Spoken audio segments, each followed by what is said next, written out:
Hi, today's meal is going to be pork again. This time it will be a pork loin. I'll show you a better shot when I take it out of the bag from the pork loin cutting video. I'm pretty sure that's one of them. Doing it in the oven, and I'm going to show you how Queen of the dry overcooked pork manages to make this, which is a white meat cut of pork. It's not very sturdy, so it's easy to make very dry, but I always do it this way, or whenever I do it this way, it always comes out moist. I don't know why. Somebody out there might, but I think it has something to do with the onions. Also, however, I noticed since I've been cooking my pork at higher temperatures, because as I mentioned in several other videos, I came across a post on a recipe or comments in a recipe where people were like, oh my God, you need to cook your pork at 370, 365 at the least. And I was like, oh, yikes, I never do that. And I've been doing it. And I have to say, my pork has been coming out better. I did a pork tenderloin the other day. I recorded it, but the video came out like poop. So I will not be using it. I'll do another one soon. We enjoy pork tenderloin as well. For this one, I'm just going to do cauliflower just in a casserole. I'm trying to break away from putting olive oil or any kind of oil on everything we eat because A, nobody needs that much oil in their diet, and B, olive oil's gotten really expensive. Well, along with everything else, by the way. I was looking at Market in the Square today. Wegmans the other day. The pork loin went up. It was $1.99. I'm sorry, that was Market in the Square. It was $1.99, and now it's $1.49, or $2.49 per pound, and it's gone up to $2.49 at Wegmans as well. So, yay, expensive meat. Anyway, I just put some salt and pepper and a little bit of this Saison Tropical by Badia. I use this on pork from time to time, and I'm going to use it today. So I put just a little bit on here on the cauliflower, and it's going in with just that, no additional oil, because it won't need it. And I will be cooking the pork in my handy dandy little cast iron, this thing, the enamel pot, this old fashioned. The little one is my favorite. I use it so much. So anyway, I have already thinly sliced onions. Full disclosure, I use my mandolin, but they don't need to be like painfully thin, just thin is fine. And the potatoes thin as well, because the pork won't be in the oven long enough to cook a chunkier potato. So again, they don't need to be painfully thin, but thin or maybe diced like hash brownie, or even shredded. That might not work. I don't know, maybe, you never know. Try it. What's the worst that could happen? It won't be tasty and you won't do it again. Anyway, so I've got some already sliced potatoes, just sweet onions. I always use sweet onions, but I would imagine you could use cooking onions, which I don't know why I never buy them. I never use cooking onions. I'll always use a sweet onion in lieu of white onions. That would be good. And red onions, I think that would be fine. I'm going to pre-mix so I don't have to touch pork hands. I'm only going to use salt and pepper and Saison, let me see, dehydrated garlic. Yeah, okay, dehydrated garlic and onion are at the top of the list after salt, so I won't even waste the space with onion powder. Oven's preheated. So I'm just going to guess. I don't even need to use it all. A little bit of that. I'm going to say, I don't know, tablespoon? No, teaspoon. 2 teaspoons maybe.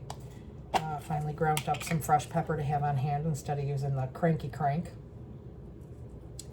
Put a little bit of that in there. A little more than usual, or than most, because I like things peppery. So does the man. But anyway, so that. And this. I usually use this on the pork steaks that I make, that I believe I've made, and will probably do again, since I am, here, look at the separation when things that are heavier fall to the bottom, like the salt and the spices. I like to do this just to make sure it's all dispersed. I believe I showed you that with the good seasons for the pasta salad. So I'll put, again, a couple teaspoons, maybe a scant tablespoon, because salt is at the top of the list, so it's probably shouldn't have put salt in there. It's okay, pork can handle it. Anyway, there we go. That is actually not a lot when all is said and done, so it should be just fine. However, I think I'm going to do the potatoes separately. They can really handle some salt. I'm going to put the pork on top of the potatoes in the bottom of the pan. I am going to start with a little oil here because I don't want them to stick. So I'll just do just a little teeny bit of olive oil. If the grapeseed oil was out here, I would have used that too. So I'll just tilt this around so it gets all in the bottom of the pan. I don't feel like having dirty hands, gross hands, so what I'm going to do is get 2 rice spoons and I'll do this. It is a balmy Wednesday afternoon. Oh, excuse me. Heavens to Betsy. And the man is not home yet. Dinner will be a little late today, but that's okay. I say that only because we don't work, well, I guess we don't eat at senior citizen hours yet. Okay, am I gonna put a little oil on the potatoes? No, I think I'm gonna. And as a matter of fact, I'm going to come in here. All right, no, I'm not. I will just use the olive oil because I don't know where the grapeseed oil is and I don't wanna walk away and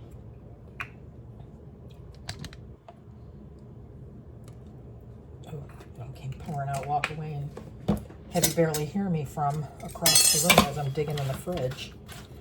Okay, just make sure that we get some separation since I use the mandolin there and stuck together slices, but it's going to part nicely. Okay, and then we'll use a little bit of salt. Potatoes, again, you can be a little more generous with the salt. Now, it will get salty though, so just a little more generous. And a little bit of pepper. I'll stay away from that because I don't want it to be too overwhelming. So just salt and pepper on these. Mix it all up. Mixy mix. And since I'm putting the pork on top, it will also, this will imbue into the potatoes. Okay, that's nice and spread out evenly. Now for the pork part.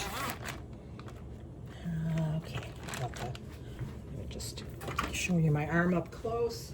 I'm getting the soap ready by the sink to wash my hands after I touch the pork. I've got my sharp knife, thinner knife. I don't know what the difference is between this and a chef's knife, but it came in the man bought me knives one year because I like to cook. It's funny, he was very clear about that. It's not like I'm buying you a vacuum or a dishwasher. And I was like, no, of course not. If you did that, you'd be sleeping with it in the backyard. I'm going to, how am I going to do this? All right, it doesn't really matter which side, whatever you feel comfortable with.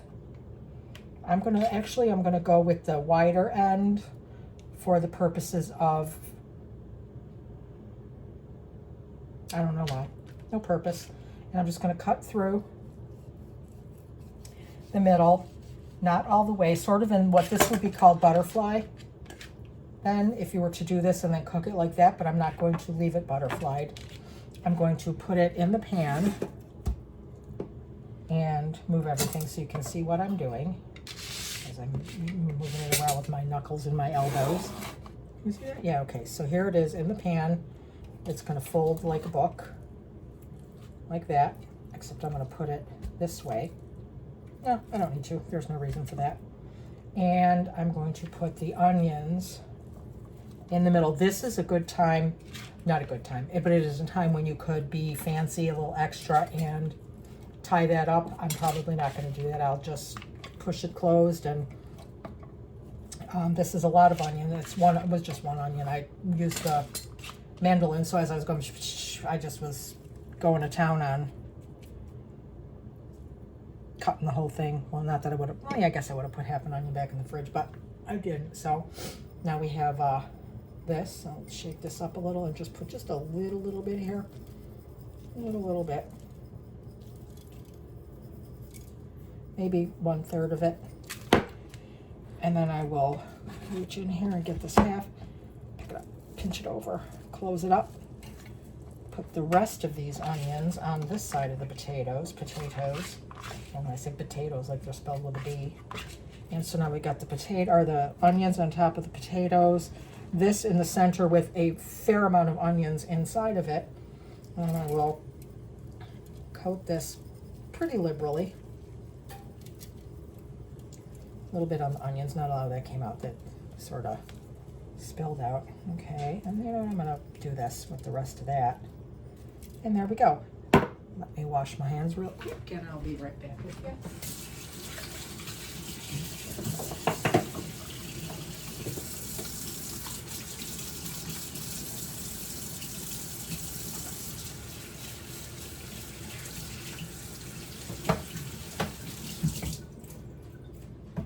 So now all we're going to do is, this is, I think I didn't show you the whole thing. It's this kind of old-fashioned enameled pot. I have a, I don't think it's called a pot, whatever. I have a, this is a small and I have a big. I use this a lot more, but there's just the two of us. The big one I use at the holidays a lot, however. And let's see, there you can see the stove, vegetables up there waiting to go in, the cauliflower, and I'm just going to put it all in the oven, which is heated to 370, by the way. I'm going to check it in, there's a lot of stuff in there, and there's 2 things in the oven, so I'm actually probably going to check it in an hour, and I will let you know how long it took. I won't come back until it's done and I show you. And I will see you in about an hour. Okay, so 170 for 1 hour. It is at 160, so it might have been good at 50 minutes, 45, 50 minutes. I should have started checking it. I think this is actually the first time I tried a loin roast since the newfound higher temperature for pork. I will keep that in mind for the next time. The little bit of cauliflower with no oil. Looks a little dry, but I think it'll be fine. Again, nobody needs that much oil in their diet, so I'm just going to leave this sit and rest covered for a little bit. 20 minutes, half an hour. That should be good, and I will let you know in the comments how delicious it was. Manja.